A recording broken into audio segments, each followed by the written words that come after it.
lagi ucapkan alhamdulillah kita punya potensi, dan pada saat kita punya potensi harus diberikan kesempatan diri ini untuk mengubah potensi itu menjadi kompetensi sehingga kita menjadi orang yang berkualitas. Orang yang berkualitas menurut ajaran agama kita disebutkan inna akramakum indallahi atqakum. Kualitas kemuliaan, derajat kemanusiaan manusia di sisi Allah berdasarkan ketakwaannya. Apa itu ketakwaan? Adalah rasa takut, rasa taat, rasa cinta kepada Allah Subhanahu wa taala. Bagaimana pengejawantahannya? Nah, kan begitu ya. Dijelaskan dalam berbagai ayat Al-Quran dan contoh teladan dari Nabi kita, Nabi Muhammad SAW sempurna, nggak ada yang terlewat. Apapun profesinya, silahkan, pasti akan ada contoh teladannya, pasti akan ada petunjuknya. Dari itu, yuk kita niatkan ke dalam kalbu, kita tetap bertakarrub kepada Allah, mendekatkan diri kepada Allah agar senantiasa berada dalam ridho dan petunjuk Allah Subhanahu wa taala. Katakan ke dalam kalbu kita, raditu billahi robba wa bil islami dina wa bi Muhammadin nabiyya wa rasula rabbi zidni ilma warzuqni fahma. Katakan ke dalam hati kita. Siapa tahu hati kita sedang tidur, Bapak Ibu. Siapa tahu hati kita sedang sakit. Siapa tahu hati kita sedang galau. Siapa tahu hati kita sedang gundah gulana. Katakan ke dalam hati, ya muqallibal qulub, minta kepada Allah yang membolak-balikkan hati, sabbit qulubana ala dini, mantapkan, ajegeun hati ini dalam agama Allah Subhanahu wa taala. Itulah yang disebut agama Allah itu agama Islam. Dia ridho Allah Tuhannya, ridho petunjuknya berupa Al-Quran, dan Al-Quran menyebutnya inna dina indallahil Islam. Akhir ayat yang diturunkan Allah menyatakan Allah ridho kamu, hei Muhammad, agamanya Islam. Berarti kalau ridho terhadap Nabi Muhammad, Nabi Muhammad sampaikan kepada kita, berarti Allah ridho kita beragama Islam. Al-yauma akmaltu lakum dinakum wa atmamtu alaikum nikmati wa raditu lakumul islama dina. Itulah penegasan dari Allah, wa raditu lakumul islama dina. Surat Al-Maidah ayat ketiga, ya. Dan ketika menjalankan syariat agama Islam ini, Allah berikan contoh teladannya selama 23 tahun untuk mempraktekkan Al-Quran. Nah, dan sampailah kepada diri kita, bagaimana prakteknya? Ya, tentunya banyak sekali dalam sendi-sendi kehidupan. Tetapi praktisnya, nah, karena kalau praktek itu harus praktis, bisa dilaksanakan dengan omon-omon gitulah ya Bu ya. Nah, bagaimana prakteknya? Yang pertama adalah berupa amar ma'ruf. Mengajak orang lain berbuat baik. Mengajak orang lain berarti diri sendiri harus baik lebih dulu. Jangan kebalik, mengajak tapi dirinya tidak. Itulah yang akan mengundang murka dari Allah. Orang mengajak berbuat baik tapi dianya sendiri tidak berbuat baik. Ya. Terus yang kedua adalah nahi mungkar, mencegah perbuatan mencegah diri dari perbuatan mungkar. Apa itu mungkar? Sesuatu yang harus dihindari, sesuatu yang harus dijauhi. Karena apa? Bagi manusia tidak ada manfaat, atau kalaupun ada manfaat lebih banyak mudorotnya daripada manfaatnya, gitu ya. Kemudian berikutnya yang harus dilakukan adalah mensucikan jiwa kita masing-masing. Jadi aktivitas kita mengajak berbuat baik, mencegah perbuatan mungkar, sambil terus-terusan mengasah diri, memperbaiki diri, sehingga goloknya ini, alatnya ini tetap dalam keadaan kinclong, ya. Jangan sampai penuh karat Pak Dede ya, goloknya. Jangan sampai tidak terpelihara. Kira-kira Bapak Ibu loba karatan itu Bu di hatena. Hati-hati ya. Nah, berikutnya yang keempat adalah kita harus selalu mengedepankan upaya untuk selalu memberikan kebahagiaan kepada orang lain dengan cara memberikan kabar-kabar gembira. Basyiran. Dan bagaimana kalau untuk hal-hal yang negatif, kita juga harus mampu memberikan warning atau yang namanya memberikan informasi tentang adanya bahaya, tentang adanya hal-hal yang harus dihindari. Karena apa? Karena akan menimbulkan azab Allah Subhanahu wa taala. Basyiron wa nadhiron. Itulah 5 tugas Rasulullah SAW dan itu disyarikan dari apa yang disebut di dalam Al-Quran sebagai firman-firman Allah. Sekali lagi, amar ma'ruf, nahi mungkar, tazkiyatun nafs, basyiran, nadhiran. Itu semuanya diberikan contoh teladannya. Tinggal kitanya mau atau tidak. Ya, jangan ukur dari berapa hafal Al-Quran. Jangan ukur dari berapa hafal hadis. Karena apa? Masing-masing manusia pasti akan punya kemampuan yang berbeda-beda. Tetapi kalau berlomba dalam kebaikan, silahkan. Fastabiqul khairat. Bermusabakoh, berlomba-lomba untuk berbuat baik. Dan itulah yang dianjurkan. Dan ketika itu semua akan kita lakukan, pastikan kita selalu dalam relnya untuk mencapai kebahagiaan.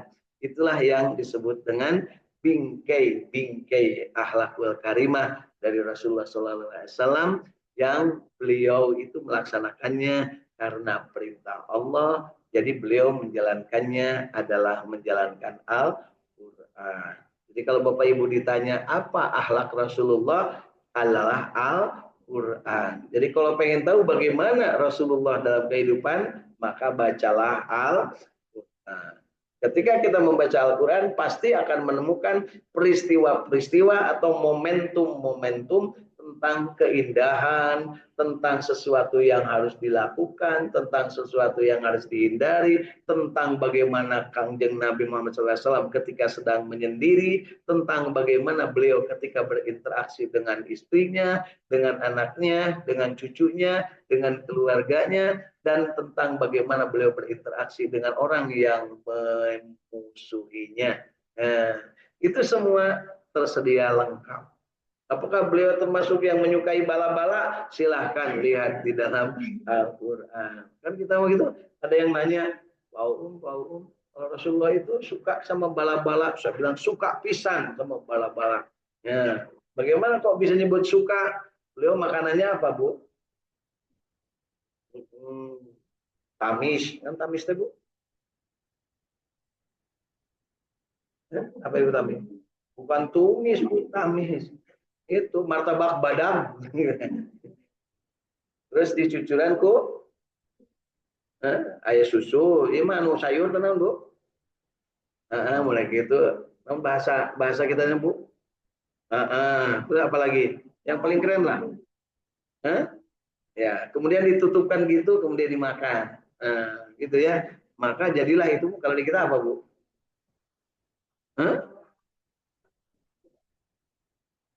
Jadi ini beneran ya. Jadi ketika itu beliau itu gandumnya itu kan dipanaskan, dijadikan seperti apa namanya? Itu apalah nama cane gitu. Atau Mariam, ya benar begitulah ya. Sok ibu-ibu atau ayeuna ngalamun meskipun mungkin sedang puasa teu ngalamun kayak berang sebenarnya arek nyen roti cane jeung martabak Maryam kayak kirimkeun ke masjid insyaallah barokah nyieun atuh sekali-kali Senin barokah Jumat barokah we bunya. Baik Bapak Ibu, jadi pagi hari ini kita timba ilmu dari Al-Quran dengan cara kita membacanya dalam keadaan bahagia. Jadi Bapak Ibu lah mereka baca Al-Quran teh kudu bahagia, kudu sumringah. Ya. Dari itu dianjurkan untuk bersih-bersih dulu mulut, digosok dulu, ya bersih dulu. Tadi nyengil, picinan heula. Bapak akan mengurangi kebaikan atau kesempurnaan dari bacaan Al-Quran kita. Pasyohahnya akan terganggu lamun di dia aya jengkol 2 kilo. Itu. Yuk kita nikmati bahagia istiqomah berjamaah membaca Quran. Dari Saung Tahfidz Al-Quran Al-Ikhlas, Sukamiskin Arca Kota Bandung, segar bugar, sehat walafiat, lingkungan di luar juga dalam keadaan yang adem dan pagi hari ini tidak begitu dingin ya. Mudah-mudahan Allah berikan keberkahan dari semua ini. Di luar sana lewat jalur internet hadir juga sahabat-sahabat kita dari Saung Tahfidz Al-Quran, ada yang di Sumedang, dari Siliati ya. Jauh Sumedang Bu dari sini Bu ya. Kalau Lempang lumayan ngengklak capek ya. Tapi kalau seandainya menggunakan alat, maka saya ngomong di sana pun bisa langsung mendengar dan bisa langsung mengikuti ketika saya selesai membaca ayat demi ayat langsung di sahutnya. Tapi sahabat-sahabat ini yang di luar sana ada beberapa orang aja yang mau membuka, takut suara indahnya terdengar oleh orang lain. Padahal Bapak Ibu ingat, kalau kita bacaan Al-Quran dan kita membacanya, kemudian orang lain mendengar bacaan kita, mendengar suara kita, maka orang lain yang mendengar itu akan menjadi saksi di yaumul kiamat bahwa saya pernah mendengar bacaan Al-Quran suami saya, kata Teh Ela. Karena waktu itu memang terdengar.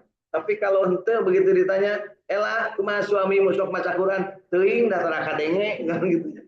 Sama dia mungkin gitu. Mentak sing tarik baca Quran tanya ngarah jelas, bisa jelas, bisa ditiru orang. Kalau tidak bisanya jelas, supaya orang bisa memberikan masukan. Ulah teu jelas. Jadi dalam beragama mah teu meunang teu jelas teh Bu. Kudu diikrarkeun asyhadu alla ilaha illallah wa asyhadu anna muhammadar rasulullah.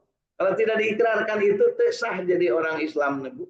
Hanya kudu ngageleger sing tarik. Tong era-era maca Quran mempunyai al-haqqu min rabbika fala takunanna minal mumtarin. Bacakan.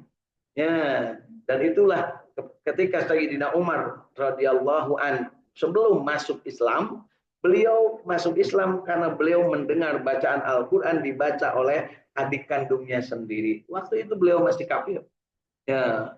Kemudian dia ingin, apa yang kamu baca? Kepada adiknya, membentaknya. Adiknya dihalangi oleh suaminya.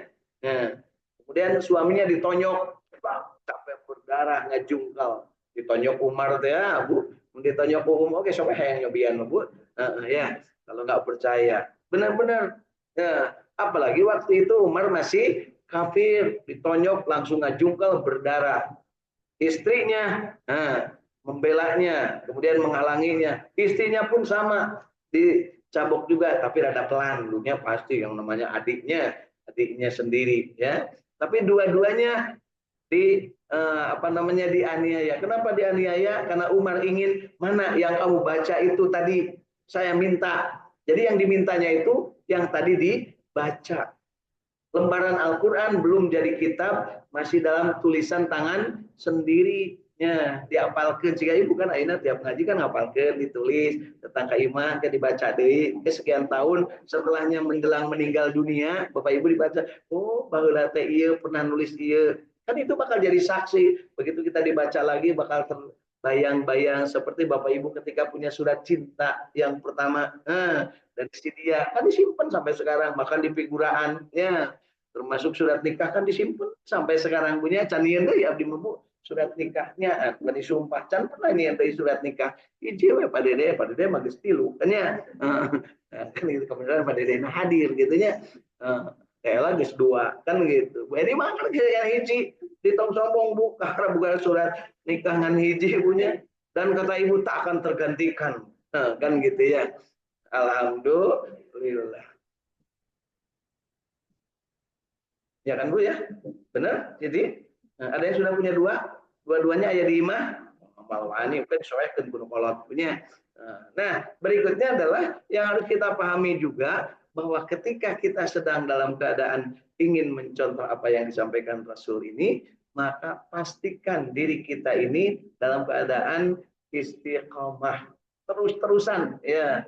Jangan malu-malu dan jangan belang bentong. Jadi yang pertama jangan malu-malu, jangan ragu-ragu, dan yang kedua jangan belang bentong. Kenapa disebut jangan belang bentong? Karena orang belang bentong, yang belang bentang itu adalah orai welang. Ya, ular. Kan kalau ular itu luar leor, bulak belok. Sedangkan kita adalah uwong, bukan orang, ya. Bukan orang, bukan orai, tapi uwong. Bukan ulo, tapi uwong. Nah, kalau ulo mah kan suka luar leor.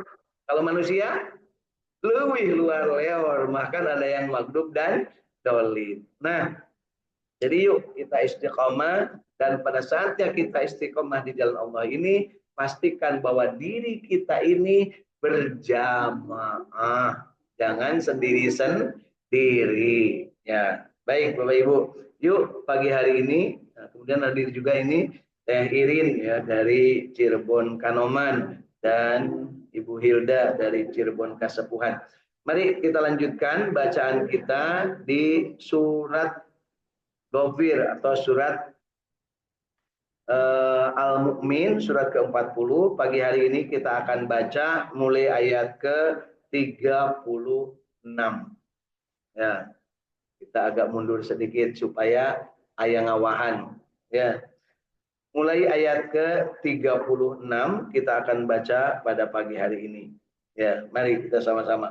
A'udzu billahi minasy syaithanir rajim.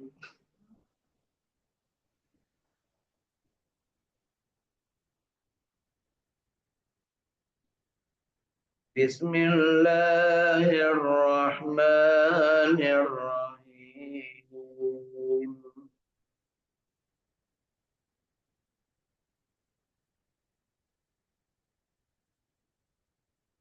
Ayat ke-36 surat Al-Mu'min.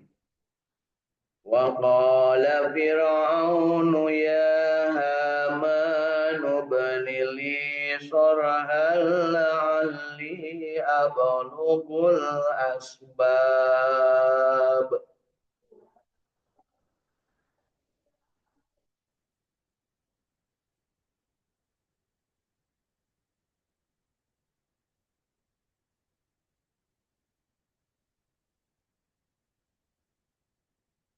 أسباب السماوات وأطلع إلى إله موسى وإني لأظنه كاذبا.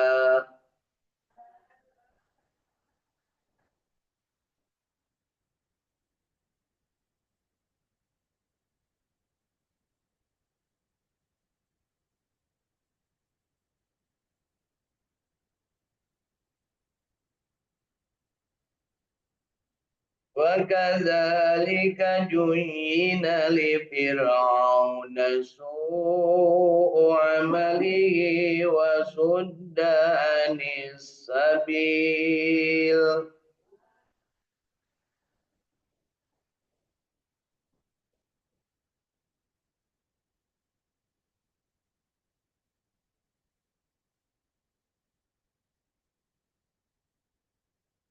وما كيد فرعون إلا في تباب.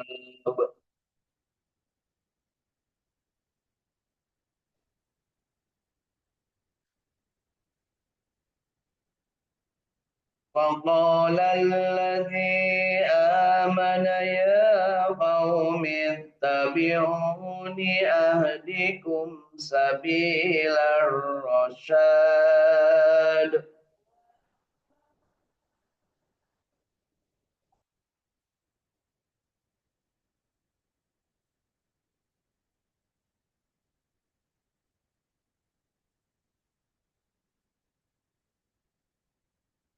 يا قوم إنما هذه الحياة الدنيا متاع وإن الآخرة هي دار القرار.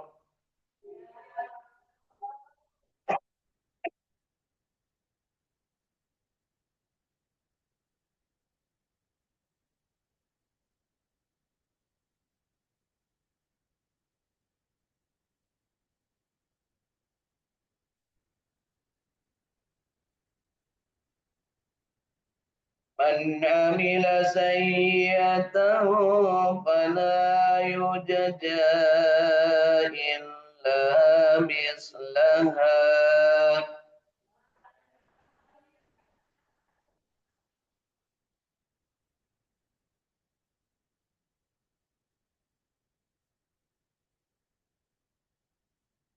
ومن عمل صالحا من ذكر أو أنثى وهو مؤمن فأولئك يدخلون الجنة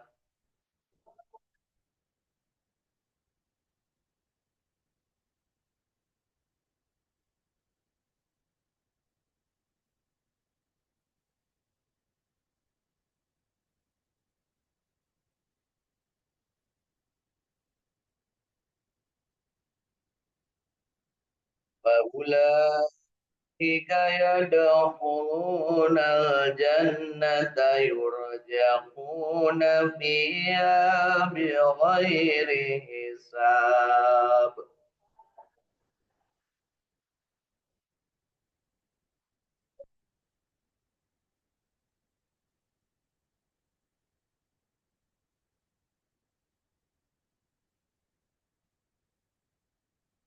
ويا ويا قوم ما لي أدعوكم إلى النجوات وتدعونني إلى النار.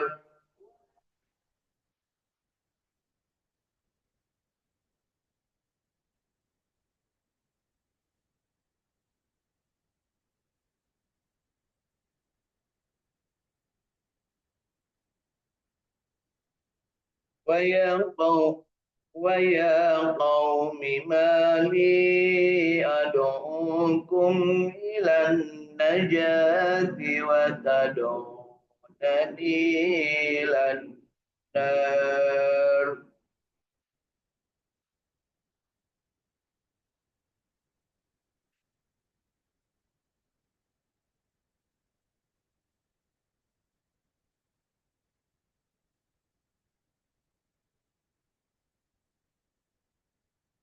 Ulangi ayat ini penting sekali ya, ditandain Bapak Ibu ya. Ayat ke-41 surat ke-40. Wa ya qaumi mali ad'ukum ilan najati wa tad'unani ilan nar.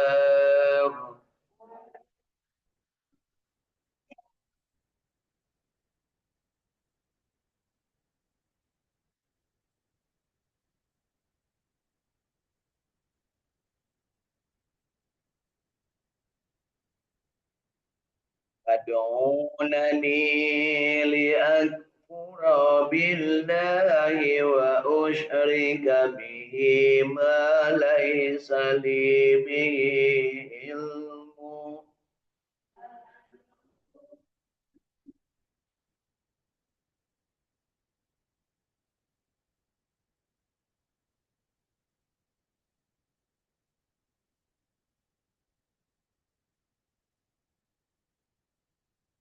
وأشرك به ما ليس لي به علم وأنا أدعوكم إلى العزيز الغفار.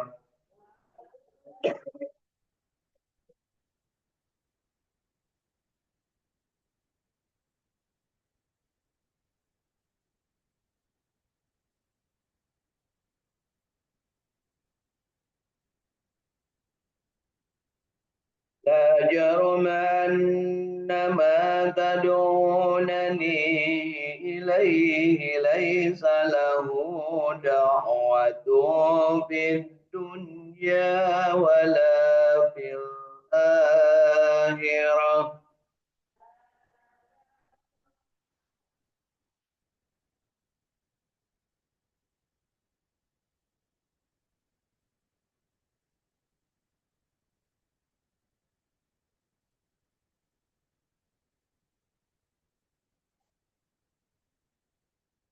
da'watun fid dunya wala fil akhirati wa anna maradda.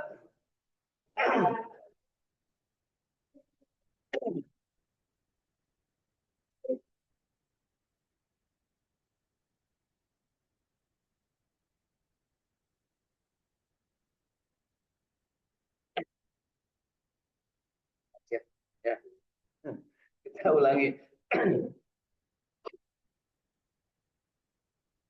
Dari mana tadi? Dari lalu.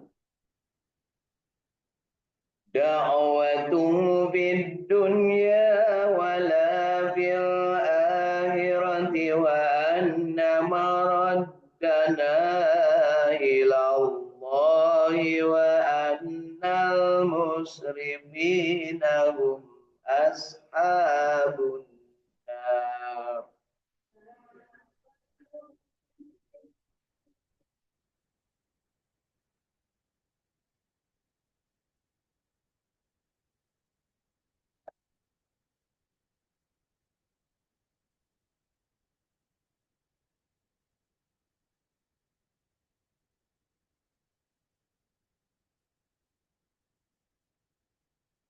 Satadzakuruna ma aqulu lakum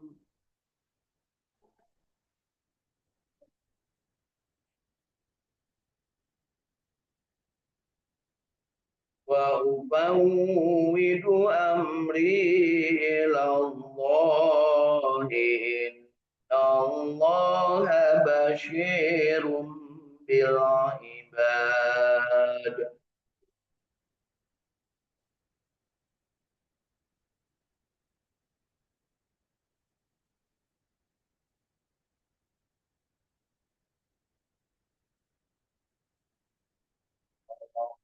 Allahu sayyiati ma makaru wa haqa bi ali fir'auna su'ul azab.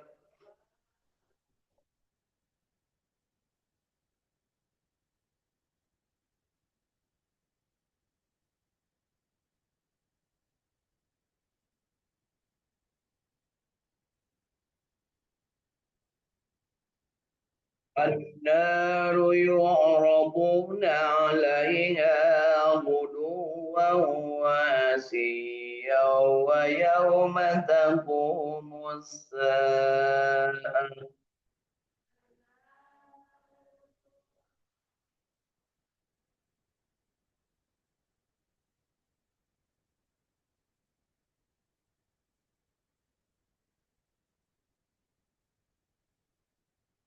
Saatnya yang panjang. Wa yauma taqumus saatu adkhilu ala fir'auna asyaddal azab.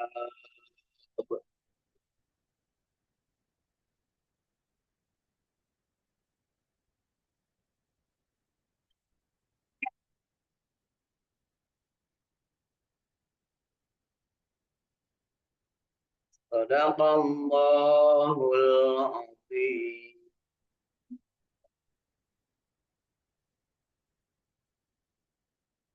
Alhamdulillah, Allahumma arhamna bil Qur'an.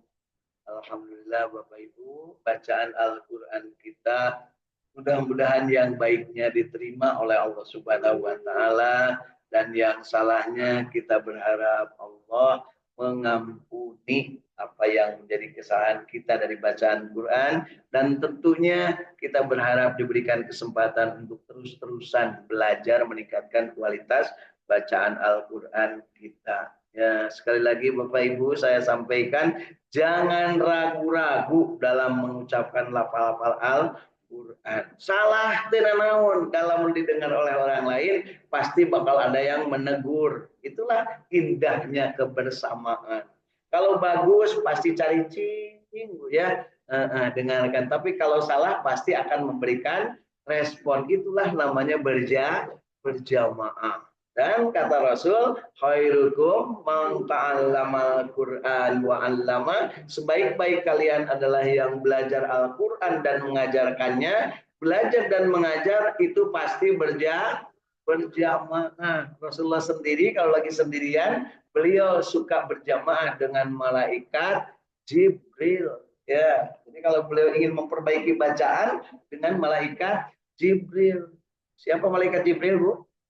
CS-nya beliau, ya makanya dibenci oleh orang-orang yang maghdub dan dolin. Kenapa? Kepada kepada Rasulullah, malaikat Jibril itu sangat perhatian. Kenapa? Perintah Allah. Kenapa? Nabi Muhammad adalah kekasih Allah. Diperintahkan. Ya, sampai-sampai ketika ada yang menyampaikan salam dari umatnya, assalamualaikum ya Rasulullah, malaikat Jibril cepat itu membawa salam dari Ibu Agus tuh ya, nih Muhammad, nih ada salam dari Ibu Agus, budaknya Pak Agus, disebutkan sama bapaknya ya. Jadi jangan lupa Bapak Ibu, ketika kita menyampaikan salam, malaikat Jibril cepat membawa salam itu disampaikan kepada Rasulullah. Padahal Rasulullah sudah dengar tadi, ya. Udah, tapi ini bagus nih salamnya kan gitu kira-kira. Ibu juga kan gitu Bu. Padahal orang itu udah tahu, udah bakal ada yang ngirim. Oh ibu suka yang beja-beja. Yuk bakal ayah itu. Sudah magis nyaho. Begitu Kanjeng Nabi mah. Yuk sama bareng sama-sama kita jawab. Ya begitu Bapak Ibu ya. Baik. Setelahnya kita membaca, kita juga ingin mendapatkan pemahaman dan silahkan ya. Bagi yang pegang kitabnya, Tafsir Ibnu Katsir atau terjemahnya, kita baca sama-sama. Kalau nggak sempat lagi ngaji begini, belum selesai, kemudian keburu selesai acaranya, maka baca di rumah terjemahnya saja, nggak apa-apa Bu. Nah, termasuk tadi yang dipesankan ayat berapa Bu? Ayat 41. Jadi hari ini penekanannya di ayat 41-nya. Kenapa di ayat 41 perlu diulang 3 kali? Mari kita baca ayat 41-nya. Hei kaumku. Nah, hei kaumku siapa maksudnya? Umat Nabi dan bukan umat Nabi. Jadi kaum itu adalah umat dan bukan umat, artinya yang sudah Islam dan yang belum. Jadi, hei kaumku ya, bagaimanakah kamu? Aku menyerumu kepada keselamatan, tetapi kamu menyeruku kepada neraka. Nah, ini dilakukan oleh siapa, Bu? Di sini yang disebut kaumku di sini adalah umat Nabi Musa. Ya, hei kaumku, kenapa? Nah kan gitu. Aku menyeru kepada surga kok. Nah gitu ya. Jadi artinya umat Nabi Musa dalam kisah ini. Mari kita melihat dari ayat ke 36. Dan berkatalah Fir'aun, hei Haman, buatkanlah bagiku sebuah bangunan yang tinggi supaya aku sampai ke pintu-pintu. Jadi mereka si Fir'aun ini karena mendengar Nabi Musa itu Tuhan yang maha tinggi, ya Allah Subhanahu wa taala adalah maha tinggi, maka Fir'aun itu ingin tahu tingginya seperti apa sih? Hati-hati, sebelum ini Namrud tidak percaya bahwa Allah Maha Tinggi kepada Nabi Ibrahim. Kemudian Namrud bikin tempat yang tinggi, mungkin kalau sekarang candi, ya bisa jadi candi itu ya bagian dari ingin menghadap ke yang Maha Tinggi. Padahal kalau dalam pengertian kita tinggi tidak berarti mesti di atas, tapi ketinggian dalam segala hal, kan gitunya. Jadi orang mah tekudu Bu, Bapak Ibu ke puncak masjid, tekudu karena menara, tekudu. Nah, gitu. Hatinya yang harus sampai gitu ya. Jadi jangan sampai salah kaprah. Kudu di luhur. Itu di luhur, itu di lantai 2. Apakah lebih khusus di lantai 2? Itu khusus soalnya apa? Naik na oke geus menges kan. Ini satu di bawah G-nya terenawan.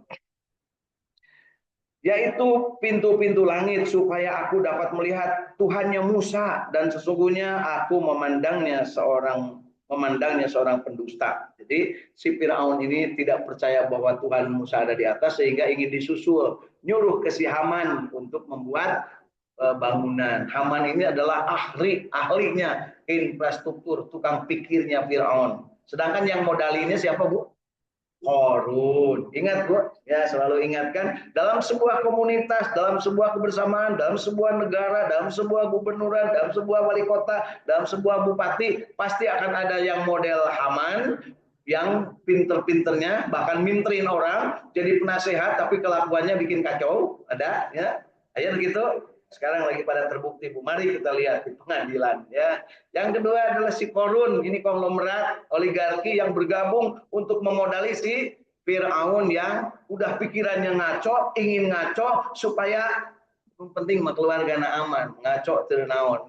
Itu Firaun. Di negeri kita persis Haman ayah, Firaun ayah, Korun ayah. Tapi jangan lupa di negeri kita juga ada Musanya yang pemberani, meskipun harus dikejar-kejar, tidak dibakar api ya, kan dibakar api Nabi Ibrahim.